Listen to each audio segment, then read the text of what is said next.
આકાશવાણી ભુજ સ્થાનિક સમાચાર કલ્પના શાહ વાંચે છે. નમસ્કાર. જિલ્લા કલેક્ટર અમિત અરોરાના અધ્યક્ષ સ્થાને ડિસ્ટ્રિક્ટ વોટર અને સેનિટેશન મિશનની સમીક્ષા બેઠક યોજાઈ હતી. આ બેઠકમાં વિશ્વ શૌચાલય દિવસ નિમિત્તે આપણું શૌચાલય આપણું સન્માન અભિયાન અંતર્ગત આગામી 10મી ડિસેમ્બર સુધી થનારા વિવિધ કાર્યક્રમો તથા પ્રવૃત્તિઓના આયોજન અંગે ચર્ચા કરાઈ હતી. કેન્દ્ર સરકારના જળશક્તિ મંત્રાલય દ્વારા આજે વિશ્વ શૌચાલય દિવસ નિમિત્તે સ્વચ્છતા અંગે જનજાગૃતિ વધારવા માટે જાહેર કરેલી વિવિધ માર્ગદર્શિકાઓના સુચારુ અમલીકરણ માટે સૂચનો જાહેર કરાયા છે. ત્યારે તે અંતર્ગત આજે વિશ્વ શૌચાલય દિવસની ઉજવણી કરવામાં આવી હતી. આ ઉજવણી નિમિત્તે આગામી 10મી ડિસેમ્બર સુધી જિલ્લામાં વિશેષ ઝુંબેશ અંતર્ગત ગ્રામ્ય સ્તરે તથા બસ સ્ટેન્ડ, બજાર વિસ્તાર, ધાર્મિક અને પ્રવાસન સ્થળો, શાળા, આંગણવાડી અને આરોગ્ય કેન્દ્ર ખાતે બંધ હાલતમાં હોય તેવા સામૂહિક શૌચાલયની ઓળખ કરી તેને ફરી કાર્યરત કરવામાં આવશે. પાણી, દરવાજાનું સમારકામ, વીજળી વગેરે સુવિધાઓ પૂરી પાડવામાં આવશે. વિવિધ સંસ્થાઓમાં શૌચાલયની જરૂરિયાત માટે સર્વે કરી CSR અથવા ઉપલબ્ધ અન્ય ભંડોળના ઉપયોગથી સંસ્થાઓમાં પણ શૌચાલય બનાવવાનું આયોજન હાથ ધરાશે.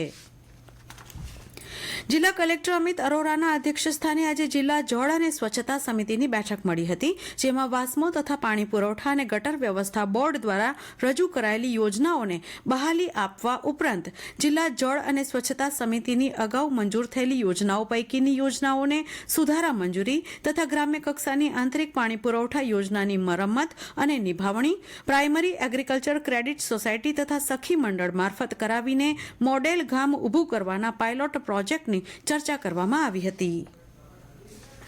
રાજ્યના પશુપાલકોના હિતને ધ્યાનમાં લઈ રાજ્ય પશુધન વીમા સહાય યોજના અમલમાં મુકાઈ છે.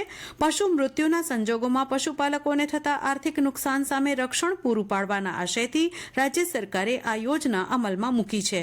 પશુધન વીમા યોજનાનો લાભ મેળવવા ઇચ્છુક પશુપાલકો ઓનલાઈન અરજી કરી શકે તે માટે 14મી નવેમ્બરથી આગામી 1 મહિના સુધી આઈ ખેડૂત પોર્ટલ ખુલ્લું મૂકવામાં આવ્યું છે. આ અંગે વધુ વિગતો આપતા પશુપાલન અધિકારી ડોક્ટર રાજેશ પટેલે આ પ્રમાણે જણાવ્યું હતું. 9300 પશુઓને પશુધન વીમા યોજના હેઠળ આવરી લેવાનું લક્ષ્યાંક છે. તો કચ્છ જિલ્લાના સર્વે પશુપાલકોને આપના માધ્યમથી હું જણાવવા માંગુ છું કે આ યોજનામાં 1 થી 3 વેતર સુધીના ગાય અને ભેંસ વર્ગના પશુઓને આવરી લેવામાં આવશે.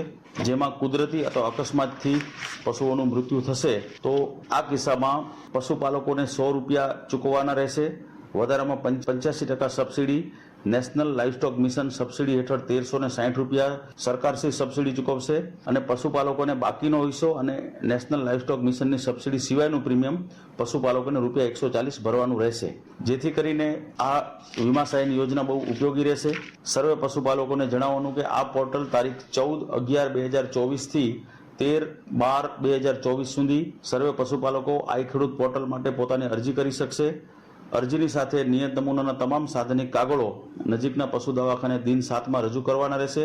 વધુમાં વધુ કચ્છના પશુપાલકો આ યોજનાનો લાભ લે તેવી મારી નમ્ર વિનંતી છે અને અપીલ છે.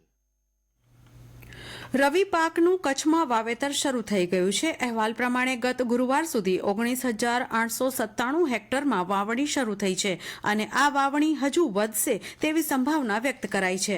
રાપરમાં 7,232 હેક્ટર વિસ્તારમાં, ભુજ તાલુકામાં 3,900, અબડાસા તાલુકામાં 2,400, અંજારમાં 1,625, માંડવીમાં 1,665, નખત્રાણામાં 1,510, ભચાઉમાં 1,360, લખપતમાં 150, ગાંધીધામ તાલુકામાં 55 હેક્ટરમાં વાવણી થઈ છે, જેમાં સૌથી વધુ 8,337 હેક્ટરમાં રાઈનું વાવેતર કરાયું છે, જ્યારે સૌથી ઓછું શેરડી અને ધાણા 15 હેક્ટરમાં વાવવામાં આવ્યા છે. દેશના પ્રથમ મહિલા પ્રધાનમંત્રી શ્રીમતી ઇન્દિરા ગાંધીની આજે 107મી જન્મજયંતિ છે.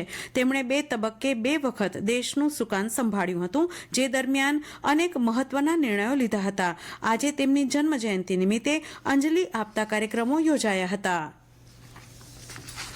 નવા વર્ષના પ્રારંભે જૂનાગઢ ખાતે યોજાયેલી લીલી પરિક્રમામાં રાજ્ય તથા રાજ્ય બહારથી મોટી સંખ્યામાં લોકો ઉમટ્યા હતા. ગિરનારની તળેટીમાં યોજાયેલ આ પરિક્રમામાં જિલ્લામાંથી 27,000 જેટલા લોકો જોડાયા હતા. આ પ્રસંગે જિલ્લાના એસટી વિભાગ દ્વારા ગિરનાર જવા આવવા માટે 4 દિવસ સુધી ચાલેલી પરિક્રમા દરમિયાન કુલ 38 ટ્રીપો કરવામાં આવી હતી. અને આ સાથે સ્થાનિક સમાચાર પૂરા થયા. નમસ્કાર.